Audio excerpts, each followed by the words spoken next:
c'est bon. Je parlais tout seul, sans savoir que j'ai éteint mon micro. Alors, OK, on va continuer. Comme, comme on a pas mal entendu, je ne sais pas si vous arrivez bien à suivre les informations que je vous ai données ou pas. Pour le premier site, on a pris pas mal du temps. Il nous reste encore 2 sites. Je ne sais pas si on pourrait aller faire la balade dans les clans ou pas. Bah, jusqu'à maintenant, est-ce que vous avez suivi ou pas? Est-ce qu'il y a des choses, beaucoup de choses que vous ne comprenez pas? Franchement dit, il faut poser, hein, et il faut poser pas mal de questions, hein, sinon ça va rester comme une énigme. Ça va rester comme ça sans savoir la réponse. OK. Avant de passer vers la prochaine zone administrative, nous avons déjà visité la zone spirituelle du Palais Royal, qui est le temple du Bouddha d'émeraude, n'est-ce pas? Alors,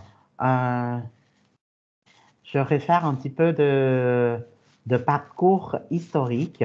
Le Palais Royal, en fait, il a été construit en 1782.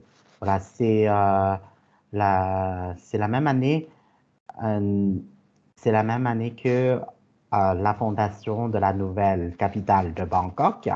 Si on veut dire Bangkok, c'est seulement la capitale qui est internationalement connue par ce nom, mais parmi les Thaïlandais, on n'appelle plus Bangkok, n'est-ce pas? C'est Krung Thep. Voilà, parmi les Thaïlandais actuels, le nom a été changé en Krung Thep Mahanakhon, métropolitaine bangkokoise, n'est-ce pas? Et ça, c'est juste la première partie de ce mot. Bah, disons, si on dirait que c'est rigolo également de réciter le nom officiel de Bangkok. Le nom officiel de Bangkok est considéré comme le nom de la capitale le plus long du monde. N'est-ce pas? Ça s'écrit en 3 lignes. Est-ce que tout le monde sait comment s'appelle Bangkok officiellement? Quel est le nom complet de Thaïlande, de Bangkok? Qui est-ce qui sait? Qui est-ce qui sait le dire? Vous le connaissez ou pas? Voilà, c'est quoi? Alors, dites-le moi, s'il vous plaît. Tu le savez? Quel est le nom officiel de Bangkok? Ah. Allumez le micro, s'il vous plaît. กรุงเทพมหานครอมรรัตนอยุธยามหาดิลกภพนพรัตน์ราชธานีบุรีรัมย์อุดมราชนิเวศน์มหาสถานอมรพิมานอวตารสถิตสักกทัตยะวิษณุกรมประสิทธิ์ Voilà, on enregistre la vidéo. Souvent, quand vous dites le nom officiel de Bangkok, les Français, ils vont prendre la caméra et vous enregistrent dans la vidéo. Voilà, bien sûr, ils vont penser que vous racontez quelque chose ou vous chantez une chanson, voilà, comme ça. Voilà, c'est le nom officiel qui est en fait un descriptif de la nouvelle capitale ou la cité des singes, on appelle ça littéralement Krung, ça veut dire la cité, Thep, ça veut dire des singes, n'est-ce pas? Alors, cette cité des singes a été fondée en 1782, si on veut faire un parallèle avec l'histoire de France. On peut dire que Bangkok a été fondée 7 ans avant la Révolution française. Vous connaissez la Révolution française, n'est-ce pas? C'est un événement historique important de votre pays, de la France.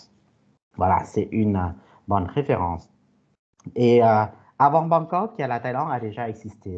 Quand tout à l'heure, on était dans le bateau, j'ai mentionné 4 noms, voilà, au total, y compris Bangkok, comme parmi les capitales importantes de Thaïlande.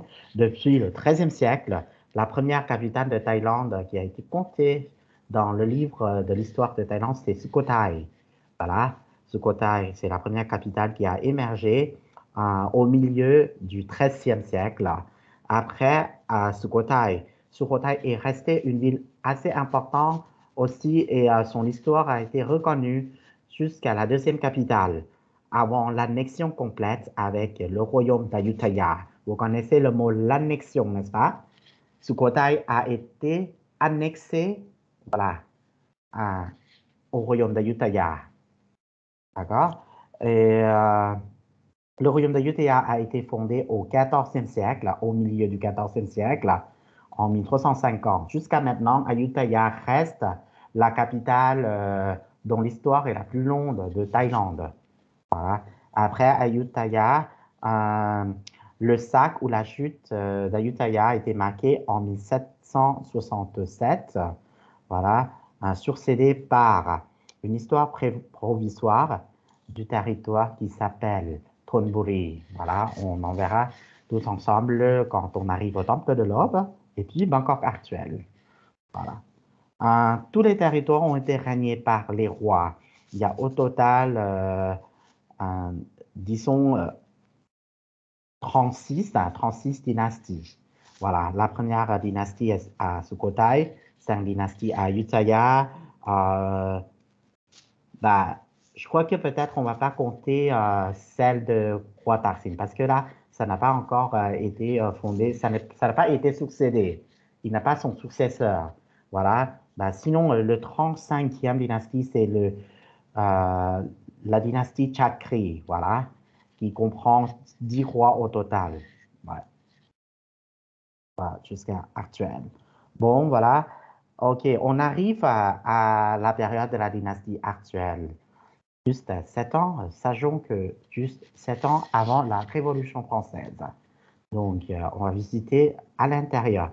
Ici, c'était une fois le centre administratif du pays. Comme vous le savez, dans l'histoire de la Thaïlande n'a pas été régnée par la constitution ni par l'armée actuelle. La Thaïlande a été régnée par la royauté depuis l'Antiquité. Au départ, c'était le système, ce qu'on appelle la monarchie absolue. La monarchie absolue, voilà, Sombure Naya Sikira Nahab. Et puis, finalement, ça a été développé en monarchie constitutionnelle, comme en Angleterre. Mais juste avant l'époque actuelle, de l'époque du roi Ramesses, avant le changement de la politique, du régime politique sous le règne du roi Ramesses, la Thaïlande a été régnée essentiellement par la royauté. Voilà.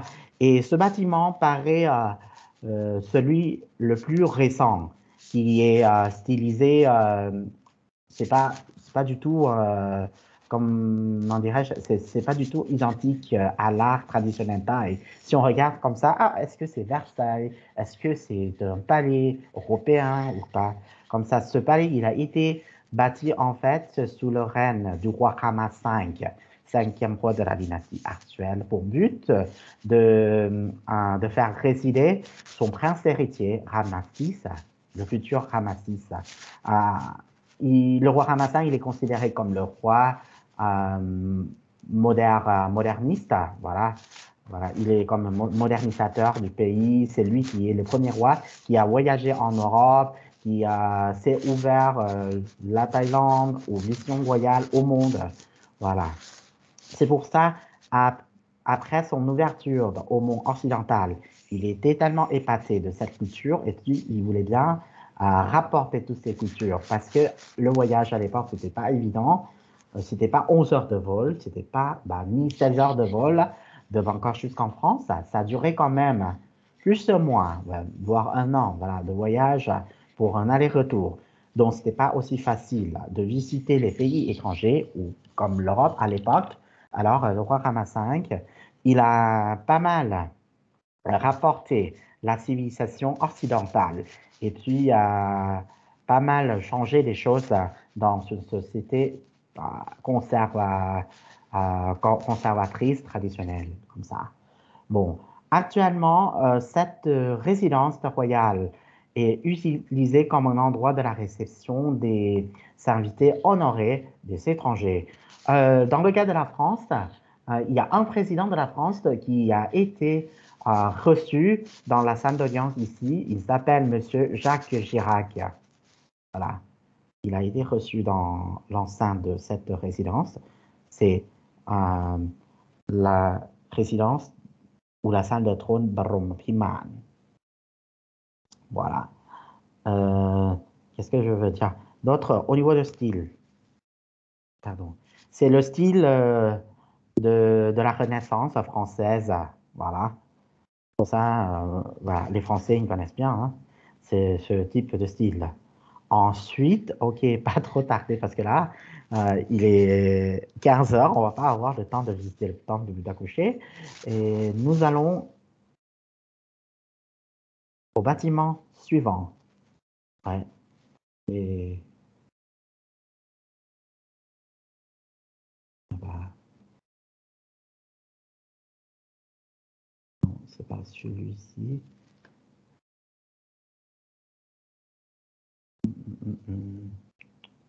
Je sais pas si je pourrais faire le zoom juste avant.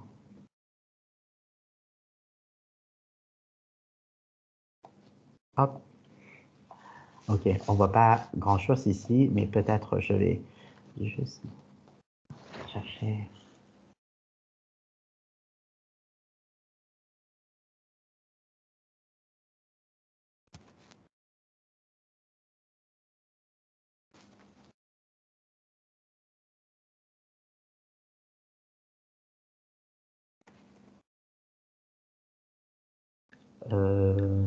Voilà. Le groupe des bâtiments traditionnels, on appelle en thaï Mou Maha Mon Thien. Voilà, c'est trop compliqué comme une appellation pour les Français. Mais c'est pas grave, je vais juste vous montrer l'image. Ouais. Cette salle, l'importance de cette partie du Palais Royal, c'est considéré comme la salle du trône. Juste avant le couronnement du roi, par tradition, tous les rois, même s'ils ne résident plus dans ce palais royal, je crois que c'est à partir du règne du roi Rama V, où les rois ils commencent à déjà de se délocaliser vers les autres palais comme Vimanek ou le palais d'été en province. C'était déjà marqué depuis l'époque du roi Rama IV.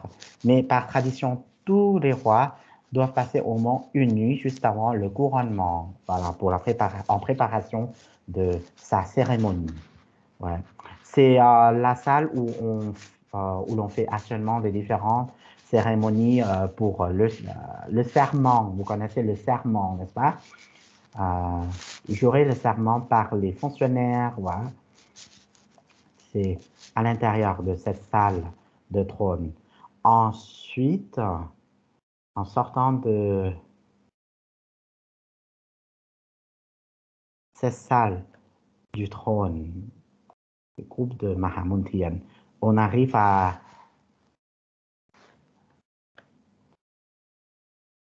au palais central, ce qu'on appelle hein, Chakri Mahapasad. C'est le palais qui est nommé après le nom de la dynastie. Ouais. Ok, on ne voit pas très bien juste le devant de ce palais. Ce palais a été ouvragé sous le règne du roi Rama V. Voilà. Le roi qui a régné la Thaïlande à la fin du 19e jusqu'au début du 20e siècle. C'est le roi de la modernité. Et si vous voyez bien, le corps de ce type de bâtiment n'est pas très taille classique. C'est initialement le roi Rama V, après son retour de Singapour, il voulait bien faire construire un nouveau palais central pour servir de son appartement royal, salle de banquier ou la réception, l'audience, tout ça. Tout à l'européenne, aussi victorien, mais du coup avec la recommandation des fonctionnaires, des nobles autour de lui ou les membres de la famille royale, ils pensent que selon le plan de ce palais, comme Bangkok est une maquette spirituelle de l'ancienne cité royale d'Ayutthaya, il faudrait quand même respecter quelques anciennes normes. Alors, du coup, le roi Ramassa a pris sa décision de garder la partie supérieure de son bâtiment à la victorienne. Voilà. avec la toiture traditionnelle thaï. Hein. Vous voyez ici, 3 flèches. C'est vraiment, ce bâtiment est considéré comme une combinaison ou le mariage des 2 styles, voilà, occidental et oriental, thaïlandais, voilà.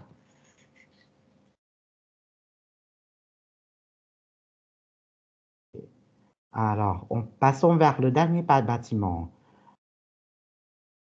Dusit Mahaprasad, voilà, juste avant la sortie. C'est tellement immense.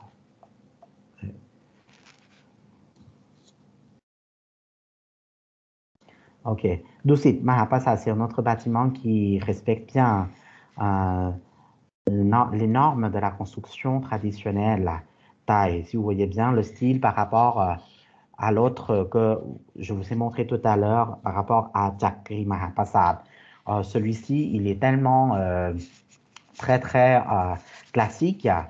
Il se ressemble à celui de groupe de Mahamontriya. Voilà, ce bâtiment a été construit comme l'un des premiers bâtiments de ce palais royal. Il sert de la salle cérémonielle pour la funéraille royale et dans le centre, voilà, de ce bâtiment, je ne sais pas, pour le corps de défunt, on appelle ça la dépouille royale. La dépouille royale des membres de la famille royale euh, se fait conserver pendant une centaine de jours en commémoration, en deuil ou pour le recueillement, voilà, public. Ouais. C'est pour ça, on dirait que cette salle est destinée à la cérémonie funéraire. Non seulement ça, cette salle a été utilisée comme la salle pour passer la cérémonie de concile canonique. Voilà. Il y a le concile canonique.คำว่า concile canonique ก็ค่อนข้างจะเป็นคำศัพท์ที่เฉพาะนะครับ concile ก็คือการสังคายนานะครับ canonique concile canonique ก็คือการสังคายนาพระไตรปิฎกนั่นเองนะครับก็มีการสังคายนาพระไตรปิฎกในปราสาทนี้นะครับ ในสมัยรัชกาลที่3นะครับ OK, sous le règne de Warhammer 3. Bon, voilà tout ce qui concerne le palais royal. Bon, il y a encore beaucoup de choses, beaucoup d'éléments, mais c'est un aperçu, je crois quand même assez complet et détaillé. Si vous avez une ou des questions ou pas, vous? Non? OK, bah, on va rapidement, on va prendre une tuk pour aller jusqu'au temple de Bouddha couché. Voilà. Wat Po.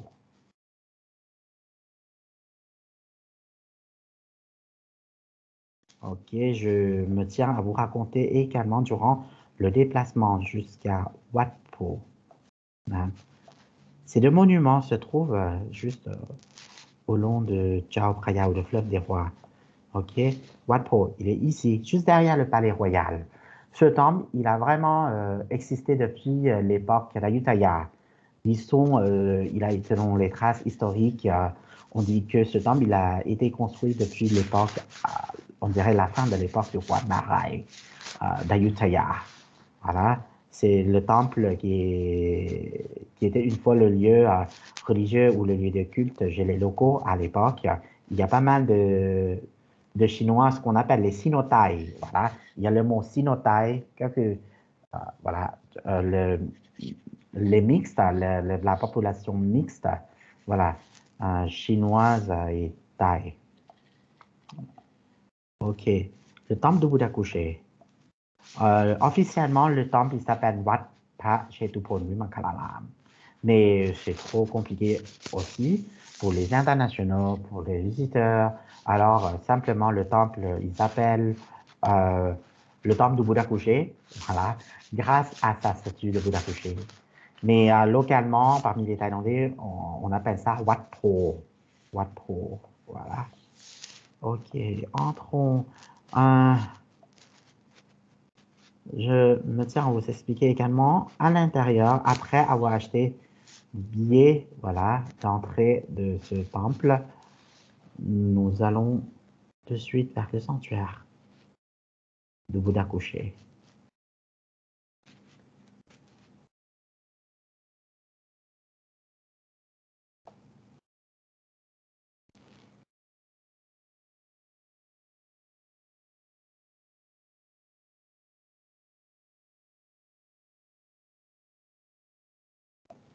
Ok, là. Ok, on est juste à côté du sanctuaire du temple de Bouddha couché. En général, si on a plus de temps, on pourrait déjà aller vers ce bâtiment où il y a une maquette de l'espace intégral du temple de Bouddha couché. Vous pourriez expliquer les plans là-bas. Et là, en passant juste avant d'entrer dans le sanctuaire, vous trouvez voilà, un alignement des statues de Bouddha ici. Mais ce que je peux vous montrer, c'est seulement de derrière. Ok, je vais chercher les images.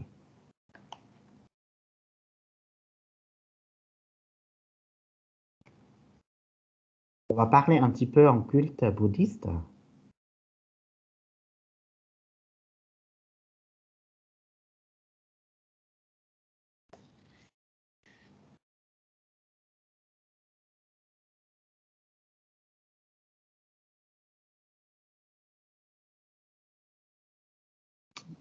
Mais ok. Mais bon, comme ça ne correspond pas tout à fait à celui de Wat Po. Mais en principe, là-bas, dans le pavillon, ce qu'on va voir, c'est un alignement des statues de Bouddha de la semaine. Alors, quand on parle de la religion bouddhiste, disons que c'est une religion, c'est pas par rapport à la prophète ni le Dieu. Bouddha, il n'est pas ni prophète ni Dieu, c'est juste un déclarateur, voilà, ou le chef spirituel de la religion qui a déclaré l'enseignement philosophique du bouddhisme. C'est pour ça les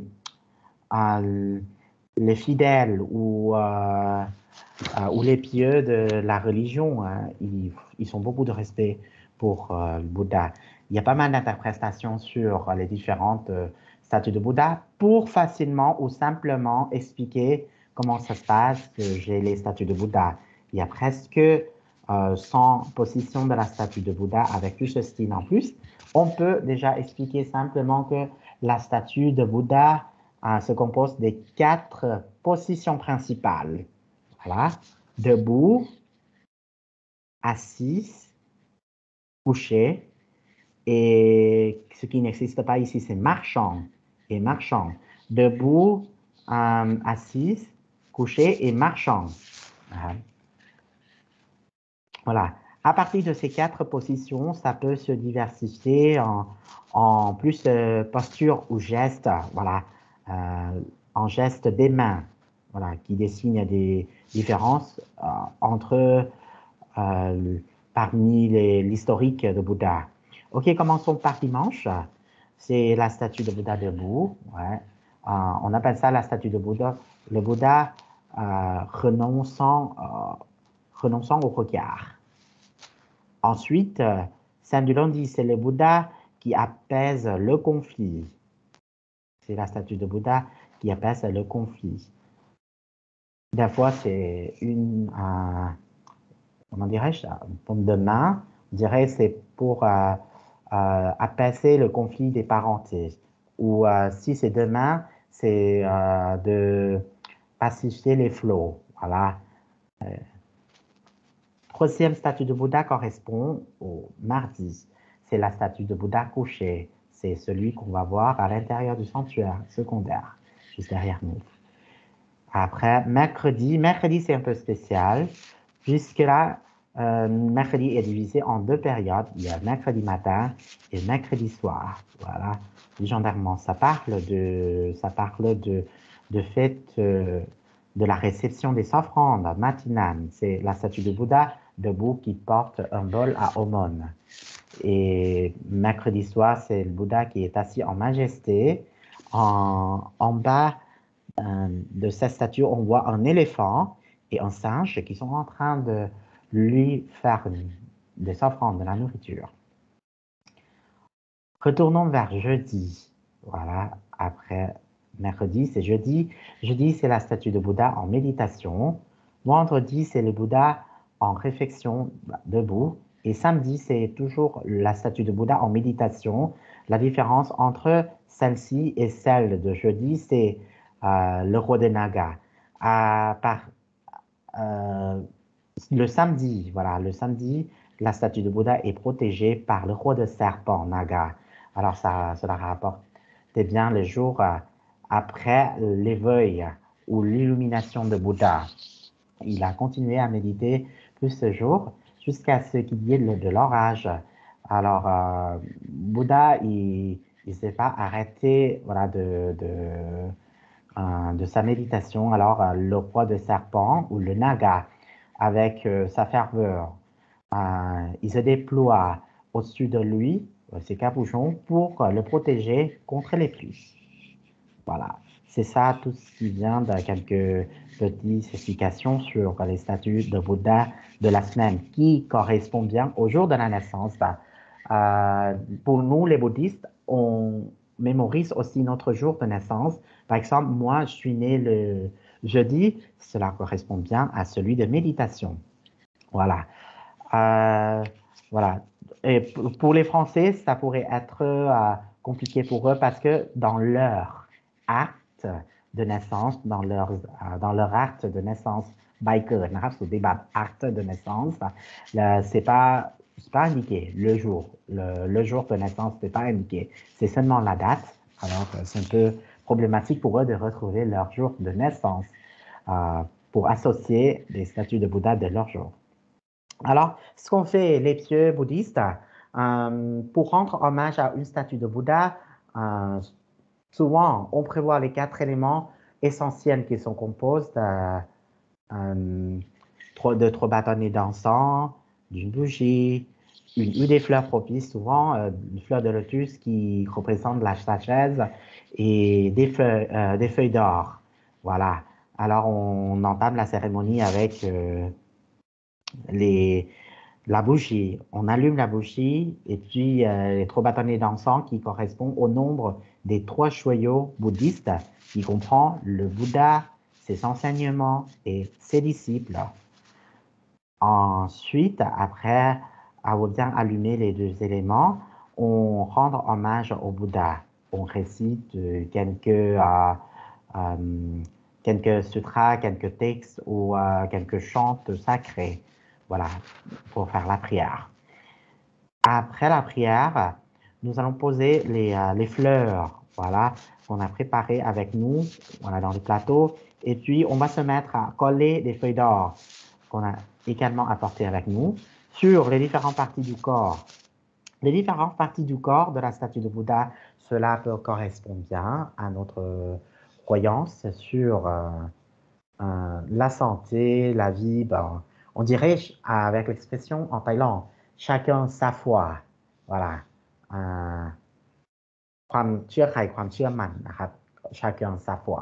Alors, si on croit surtout aux vertus de la santé, on peut coller sur le cœur, en question de l'intelligence, sur la tête, en question de travail, de succès au travail, on colle sur les mains, par exemple, etc., etc. Bon. Entrons dans le sanctuaire de Bouddha couché.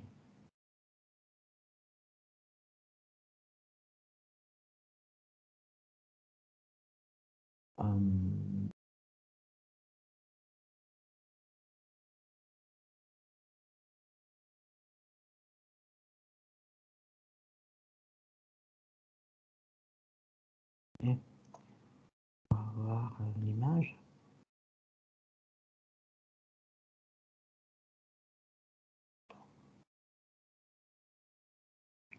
Être celui-ci.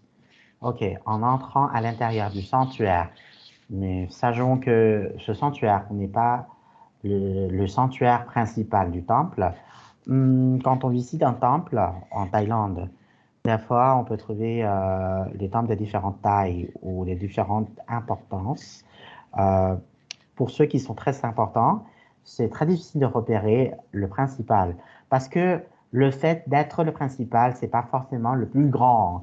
La question de la taille ne juge pas seulement l'importance d'une chose. Alors, ce sanctuaire, il est grand puisqu'il renferme la statue majestueuse en dimension de 46 mètres de long. Voilà. Celle-ci, elle est Elle est faite en briques cimentées et plaquées de feuilles d'or. C'est la statue de Bouddha, la troisième, la plus grande de Thaïlande. Les deux autres, on peut les trouver dans les temples de la plaine centrale à Singpuri et Ang Thong. Et sa hauteur voilà, extrême est 15 mètres vers la partie de la tête et vers les plantes de pied, c'est 3 mètres. La largeur des plantes de pied de la statue, c'est 5 mètres voilà, dans chaque partie. Okay, je vais essayer de faire notre côté de la statue de Bouddha couché.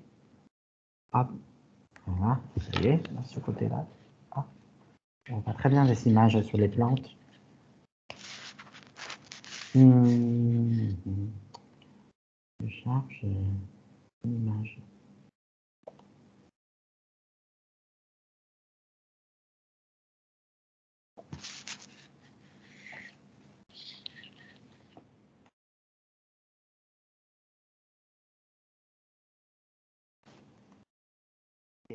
En cherchant l'image, la statue de Bouddha couché à Wat Po.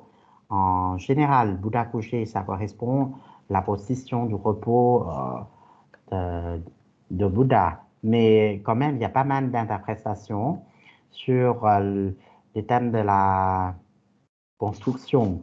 Comme il est majestueux, comme ça pourrait être lié à une autre légende qui rapporte bien à l'histoire de domptage de chef de démons, voilà, qui s'appelle Asurin Tarahu. Ben, c'est un démon hein, très très orgueilleux ou arrogant pour apaiser son orgueil. Bouddha, il se transforme en géant comme ça. Voilà. Vers les plantes des pieds de la statue de Bouddha, on trouve ce qu'on appelle ça ici la technique. Voilà. Vous voyez la nacre, vous connaissez la nacre, n'est-ce pas? Les plantes de pied de la statue, elle est bien élaborée et incrustée de la nacre. On appelle ça la technique de l'incrustation de nacre นะครับการประดับฝังมุกนะครับในภาพqui dessine son signe de bon augure นะครับมงคล108ประการนะครับ 108 signes de bon augure une des autres caractéristiques des grands hommes, si vous remarquez bien, les orteils de pied de la statue de Bouddha ici sont symétriques. Ouais, ça veut dire que ces orteils possèdent la même longueur. Ouais. Voilà, impressionnant comme taille. Vous avez prévu quelque chose après ce cours ou pas? Est-ce que vous avez d'autres cours à suivre ou pas?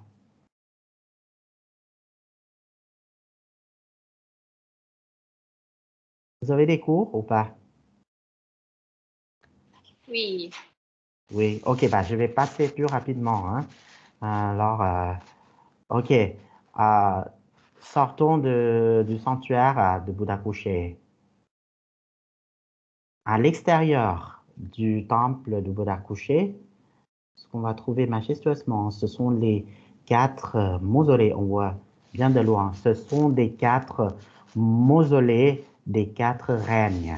Règne, c'est pas la reine, hein, le règne du roi.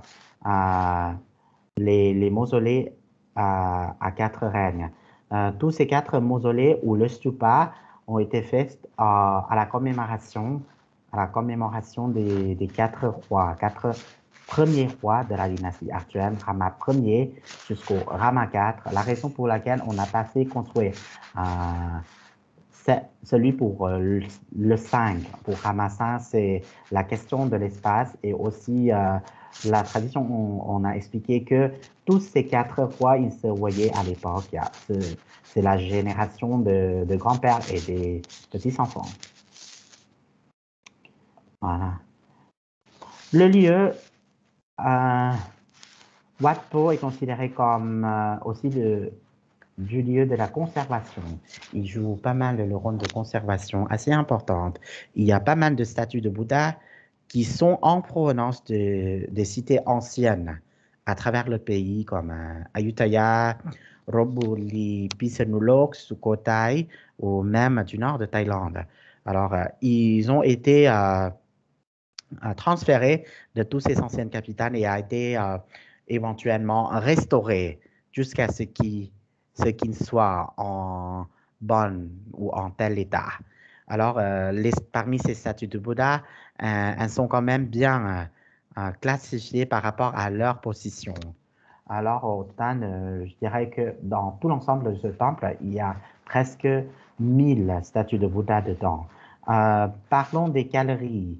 La galerie de ce temple, par rapport à celle du temple de Bouddha d'Émeraude, nous avons seulement, il y a seulement une seule galerie, tandis que celle ici, au temple de Bouddha couché, il y en a deux. Hein, si on regarde sur le plan. Double galerie. Il y a la galerie externe et la galerie interne. Voilà. Ça, selon la flèche, c'est la galerie externe. Dans la galerie externe, il renferme, disons, 224 statues de Bouddha, tandis qu'à l'intérieur, il y a environ 150 statues. Dans le sanctuaire principal, même si c'est le sanctuaire principal, mais c'est pas vraiment un endroit qui a, comment dire, apporté la réputation de ce temple. La plupart des gens, ils connaissent plutôt le Bouddha couché dans le sanctuaire secondaire. Mais si on doit... ok. Si on doit quoi on dirait, on considère ça en tant que le sanctuaire principal, c'est le fait qu'il est le lieu pour la cérémonie importante. Quand on dit le sanctuaire principal, c'est en fait la salle d'ordination. C'est la salle où se déroule la cérémonie d'ordination d'un nouveau moine. Voilà, on appelle ça Pha Ubosot. Il y a quand même quelques indications qui nous montrent que ce sanctuaire, il est le sanctuaire principal. Je vais éteindre ça.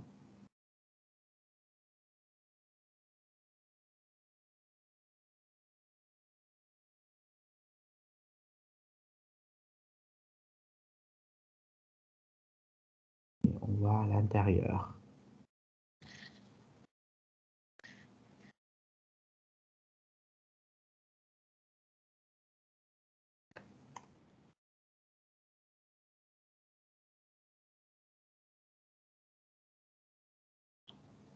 Voyons ensemble ici.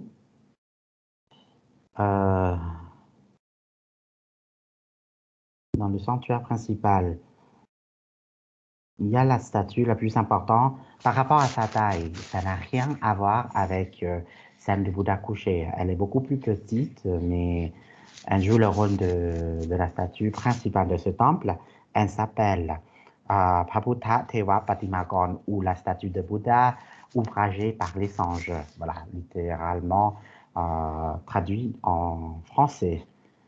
Cette statue n'est pas d'origine du temple de Wat Po. Elle a été transférée à l'époque du roi Rama Ier en fonction de la statue principale. À l'extérieur, j'aimerais bien vous montrer l'indication, la marque ou le symbole qui nous montre bien que le bâtiment à l'intérieur est le plus important.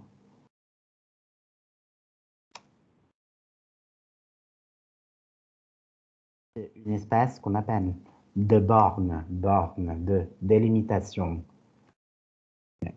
ou baïsema en thaïlandais. Baïsema, c'est une stèle qui a la forme de l'arbre de Pipal ou l'arbre de Bodhi, Et souvent, on voit des bornes sur chaque côté du sanctuaire principal. Il y en a au total 8 sur chaque point d'orientation.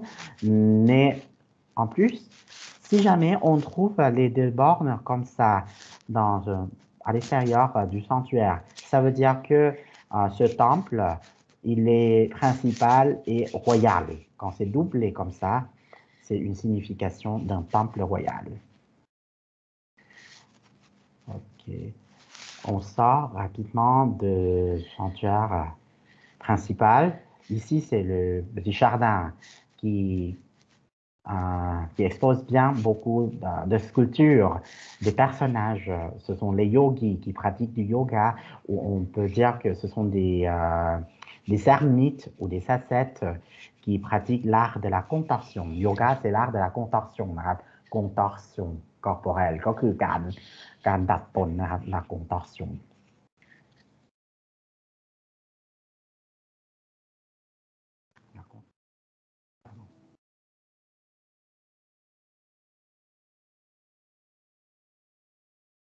Comme ça, la contorsion.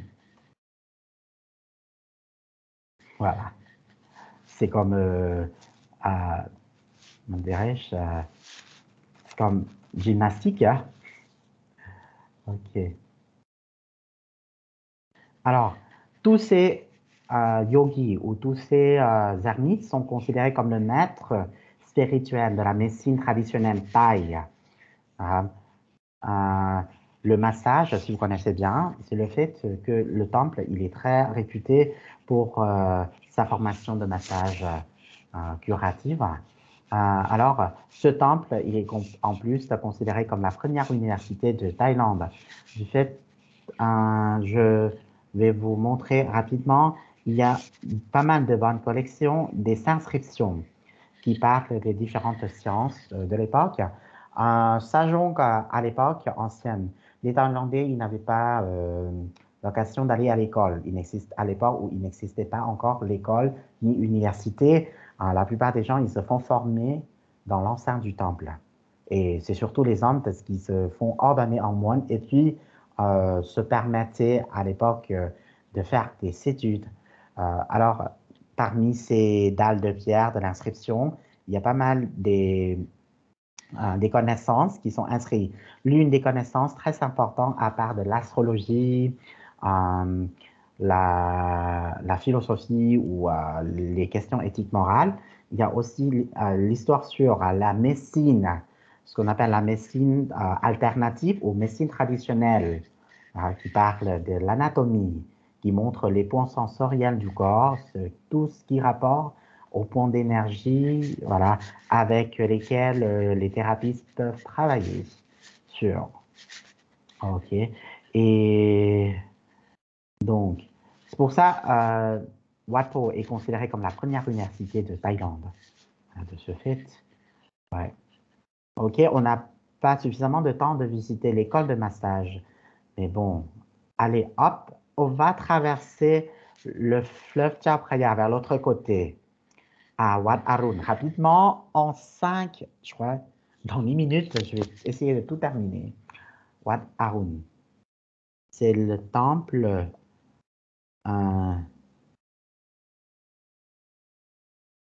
qui a subi pas mal l'influence bouddhiste et hindoue. Le monument central, voilà, la forme de monument central de ce temple représente, si vous voyez bien, cela ressemble au épi de maïs, n'est-ce pas? Cela ressemble à un épi de maïs. Vous connaissez épi de maïs, n'est-ce pas? C'est une forme architecturale qui est très connue parmi les historiens d'art. L'épi de maïs, c'est une évolution artistique qui est héritier de l'art khmer. Si vous remarquez bien, vous connaissez le sommet du temple d'Angkor au Cambodge. Voilà, la partie supérieure de ce monument, cela représente bien le sommet du temple d'Angkor, mais elle a été raffinée jusqu'à ce qu'elle conçoive de telle taille, très fin. Hein? C'est la tour qui se forme assez fin, comme ça. C'est la représentation de la montagne sacrée qui est demeure de Dieu suprême de l'hindouisme. Ils appellent Indra. À chaque fois, si on veut reconnaître chez les hindous,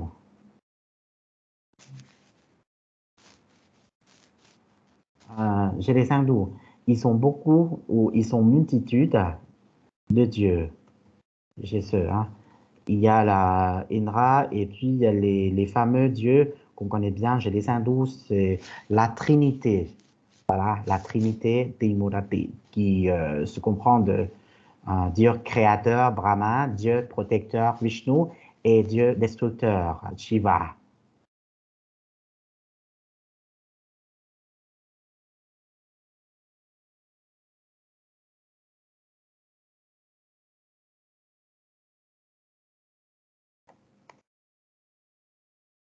Voilà.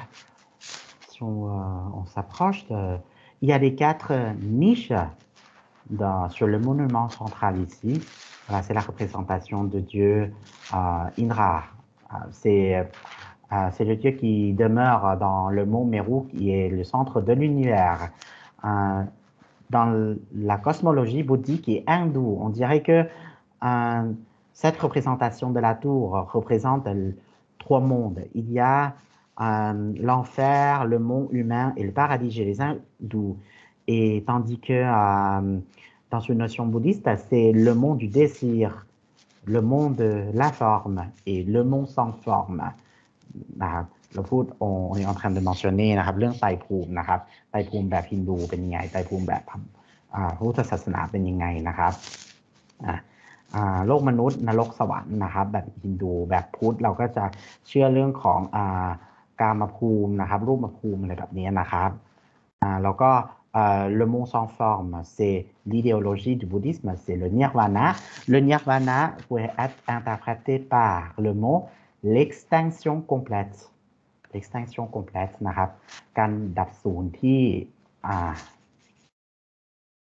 เป็นนิรันดร์นะครับก็คือไม่อยู่ไม่เวียนว่ายตายเกิดแล้วon serait plus dans le cycle de vie นะครับ cycle de vie เราเรียกอีกอย่างว่า le samsara นะครับ extinction แบบนี้นะครับ l'extinction complète le mot nirvana ça pourrait être expliqué par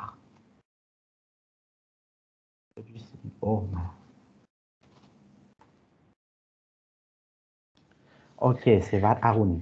La dimension de la tour, elle était une fois considérée comme l'une des plus ambitieuses architectures de Bangkok, avec sa taille. Voilà, elle a atteint sa hauteur aujourd'hui de 81 mètres de haut de sa base. Il y a certains manuels qui indiquent qu'elle ne mesure que 67 mètres de haut. Et là, voilà, le nom de ce temple provient aussi de la période où le roi Taksin du royaume de Thonburi, de la troisième capitale, après sa victoire contre l'armée birmane, il est descendu en aval du fleuve Chao Phraya. Et pour déclarer sa victoire, il s'est arrêté à cette enceinte du temple et il a nommé le temple comme le temple de l'aube,คำว่าลบแบบนี้นะครับแจ้งคำว่าแจ้งคำว่าอรุณนะครับลบ ça marque l'aube de renouvellement de l'histoire de Siam. Et voilà, c'est tout ce qui concerne la visite aujourd'hui aux 3 monuments principaux de Bangkok, incontournables. Je crois qu'une partie qui nous manque aujourd'hui, c'est la partie d'une balade en bateau, dans les Klong. Ok, je ne sais pas si j'étais trop... Ouais, je parlais sans vous regarder. เดี๋ยวอาจารย์ขอสวิชกลับมาเป็นภาษาไทยนะครับทันไหมอันนี้ก็คือปกติมันคือการทำทัวร์1 วันนะครับตรงนี้เสร็จจากการนั่งเรือวัดอรุณนะครับเราจะนั่งเรือแล้วเราก็ถ้าเวลามันยังเหลือเราพาลูกค้าไปเดินปากคลองตลาดนะครับไปพูดถึงความสำคัญของดอกไม้ที่เราใช้เป็นวัตถุในพิธีกรรมนะครับโอเคมีใครมีคำถามอะไรไหมครับ3 minutes เดี๋ยวอาทิตย์หน้าเราจะไปนะครับ nous allons partir vers la rivière Quai นะครับอยุธยาถ้าทันนะครับเราจะไป rivière Quai กับอยุธยากันอันนี้เป็น je vous montre globalement ce qu'on peut expliquer มีเรื่องเล่ามากมายเลยนะที่เราจะเล่าให้นักท่องเที่ยวฟังสิ่งที่มันมาอาจารย์ไม่ได้อยู่ว่าอาจารย์อ่านหนังสือแล้วอาจารย์ไปพากย์ให้นักท่องเที่ยวฟังนะครับอันนี้มันคือสิ่งที่มันเก็บเกี่ยวมาจากประสบการณ์ที่ว่าเวลาเราไปเจออะไรแล้วสิ่งที่มันอยู่ข้างหน้าเรามันปรากฏอะไรตรงนั้นแล้วสิ่งที่ชาวฝรั่งเศสถามเรามาเป็นคำถามเนี่ยครับเมื่อกี้ที่นฤมลบอกว่าคนฝรั่งเศสเขาชอบคริติเก้มากๆเลยอาจารย์ไม่ช็อกมั่งหรอไม่เจอแบบลูกค้าแบบบางคนลูกค้ามาหาการบ้างหรอมันก็มีหลายแบบนะครับแต่ทีนี้ทั้งนี้ทั้งนั้นนะครับการมาเมืองไทยมันคือการมาเรียนรู้สิ่งที่มันแตกต่างนะครับโลจิกของแต่ละที่มันไม่เหมือนกัน c'est pas logique à la française mais ça pourrait être logique à la thaïlandaise นะครับตรรกะของแต่ละที่ก็ไม่เหมือนกันนะครับก็ตามนั้นไปแล้วก็เป็น c'est la question de culture ก็เดี๋ยวค่อยๆเปรียบเทียบกันไปแต่มันมีจุดร่วมสิ่งสำคัญคือเราอย่าปฏิเสธวัฒนธรรมฝรั่งเศสเราต้องมีความรู้พื้นฐานด้านวัฒนธรรมฝรั่งเศสรู้จักคนฝรั่งเศสว่าเขาชอบอะไรไม่ชอบอะไรเขามีแบ็กกราวอะไรเรามีแบ็กกราวอะไรเราไม่ได้เอามาเพื่อเอาไว้จิกกัดด่าทะเลาะกันแต่ว่าเราเอามาเพื่อที่ว่าเราจะได้แบบเข้าใจซึ่งกันและกันมากขึ้นว่าทำไมมันถึงเป็นแบบนี้ทำไมเขาถึงคิดแบบนี้นะครับอันนี้ก็อาจารย์ไม่ได้เอนเตอร์เทนให้คุณดูนะครับไม่มีเวลาสันทนาการปกติคือถ้าเราทำทัวร์เราก็จะมีเอนเตอร์เทนแล้วก็สันทนาการหาเกมอะไรให้เล่นนะครับให้ฝรั่งฝึกพูดไทยกันสวัสดีให้ฝรั่งไปซื้อของเงี้ยสร้างมิชชั่นนะครับว่าอันนี้เท่าไหร่อันนั้นเท่าไหร่นะครับเราก็เป็นครูสอนภาษาไทยไปด้วยนะครับมีอะไรให้เล่นมากมายนะครับโอเคครับคำถามอาจารย์ปล่อยให้พวกเราถามอาจารย์บ้าง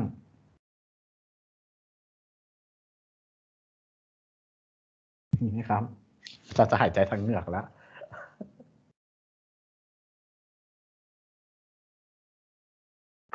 ดื่มเยอะๆครับต้องกินน้ำเยอะๆนะครับเวลาพูดมีคำถามอะไรไหมครับนฤมลทุกคนฟังรู้เรื่องไหมครับฟังไม่รู้เรื่องเลยค่ะอาจารย์พูดอะไรก็ไม่รู้และตลอด3-4ครับอาจารย์ก็เลยอัดเอาไว้คุณจะได้ลองไปค่อยๆถอดความดูอีกทีหนึ่งโอเคนะครับคือไม่ได้บอกว่าให้เรียนแบบเป๊ะทุกระเบียดนิ้วบางอันมันก็เซเรบูเย่กันนะครับเล่าจากสิ่งที่มันเห็นก็เล่าแบบนั้นแต่ละคนมีวิธีการเล่าที่ต่างกันไปคำศัพท์ก็เหมือนกันที่เราใช้ขึ้นอยู่กับประสบการณ์เราแล้วก็คำศัพท์ที่เราว่าโอเคเราคำนี้เราคุ้นกับคำนี้มากกว่าถ้าเราโมไปคิดคำศัพท์ยากๆในหัวเนี่ยมันจะเล่าไม่ได้สักทีนะครับเราต้องคิดว่าโอเคเราจะใช้สิ่งที่มันอยู่ใกล้ตัวเราให้เกิดประโยชน์กับตัวเรามากที่สุดนะครับอันนี้เราจะพยายามพูดฝรั่งเศสอย่างมันเหนื่อยจริงๆอาจารย์จำได้ว่าจำความรู้สึกได้เลยว่าเวลาทำงานแล้วต้องทำงานติดกันทุกๆวัน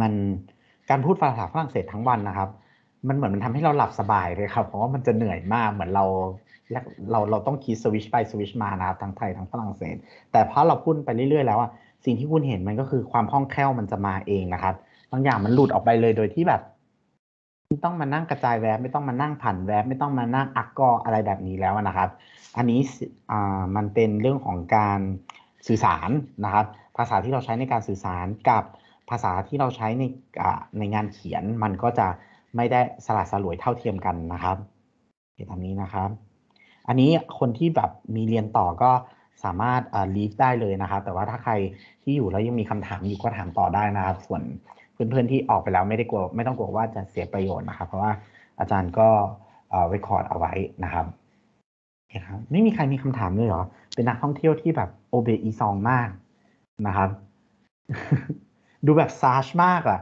อูเซตเทรซาจนะครับเป็นนักท่องเที่ยวที่ซาจมากนะครับถ้าเป็นคนฝรั่งเศสเนี่ยอาจารย์รู้สึกว่าอาจารย์แบบจะไม่ได้เล่าเลยด้วยมั้งก็คือต้องตอบคำถามคนฝรั่งเศสเพราะเราจะถูกถามเรื่องนั้นเรื่องนี้ปะปูกัวปะปูกัวอย่างนั้นอย่างนี้นะครับแต่คำว่าปูกัวของเราของเขาไม่เหมือนกันบางทีเราเห็นว่าเนี่ยทำไมที่ต้นไม้ถึงมีผ้า3 สีคนไทยก็บางทีก็ไม่ได้ถามเราก็เดินก็เห็นอย่างนี้มาตั้งแต่เด็กเราก็ไม่ได้ตื่นเต้นเราเห็นคนขายมะม่วงเข็นรถมะม่วงเราก็ไม่สงสัยว่าทำไมเขาเข็นรถมะม่วงแล้วเขาขายมะม่วงแบบนั้นบ้านเขาไม่ได้ขายมะม่วงแบบนั้นอะไรอย่างเงี้ยครับก็เขาก็จะสนใจไปหมดนะครับ curieux นะครับ curieux เราได้คำว่า curiosity ใช่ไหมครับ curieux curieux มันเป็นเรื่องที่มัน น่าสงสัยนะครับแล้วมันน่าถามนะครับก็ตั้งขึ้นมาได้นะครับเราคิดว่าถ้าเราพากนี่หมายถึงว่าเราจะเล่าเรื่องราวเวลาที่อาจารย์แอสไซน์circuitให้พวกเราไปแล้ว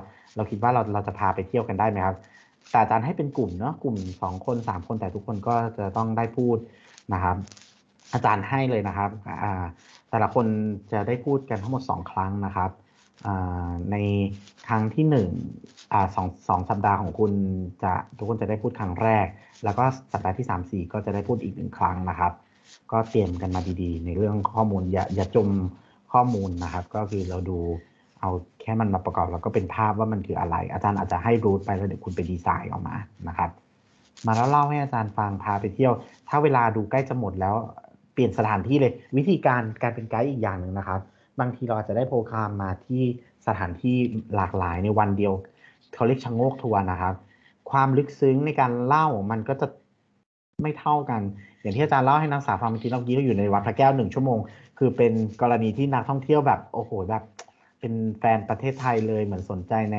ศาสนาวัฒนธรรมอะไรแบบนี้ก็จะอยู่ในวัดพระแก้วนานถึงเป็นชั่วโมงเลยนะครับ1-2 ชั่วโมงก็เคยนะครับถ้าจริงๆวัดพระแก้วก็อยู่ได้ทั้งวันนะครับแต่ถ้าเราทำทัวร์เร็วๆที่จะต้องไปดูหลายที่ไปเที่ยวกักเที่ยงชินัวต่อไปจตุจักรต่อเราก็อาจจะได้แค่ที่ละครึ่งชั่วโมงอย่างละนิดอย่างละหน่อยนะครับก็คือไปถ่ายรูปนั่นแหละพาเขาไปถ่ายรูปแล้วก็เล่าอะไรเล็กๆน้อยๆตรงนั้นนะครับโอเคครับbon d'autres questions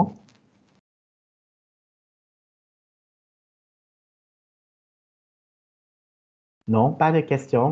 Alors, pas encore, vous allez noter les points essentiels. Après avoir bien écouté à la présentation, vous allez marquer des choses que vous avez repérées et ce qui vous peut vous évoquer comme une ou ce qui vous paraît bien, des questions. N'hésitez pas de noter tout ça. มีคำถามอะไรต้องรีบโน้ตไว้เลยนะครับเพราะจริงๆคำถามพวกนั้นอาจจะเป็นกุญแจสำคัญเวลาที่เราพรีเซนต์แล้วเราบอกมันเป็นสิ่งที่เราอยากพูดที่สุดแต่บางทีเราสงสัยตอนนั้นแล้วพอเราแบบเราลืมไปเราไม่ได้จดไว้ใช่ไหมครับพอเราไปอีกทีเราก็ไม่รู้ว่าเราจะพูดเรื่องนี้นะครับโอเค bon voilà très bonne journée à tous s'il n'y a plus de questions pour aujourd'hui on se donnerait le rendez-vous la semaine prochaine à la même heure.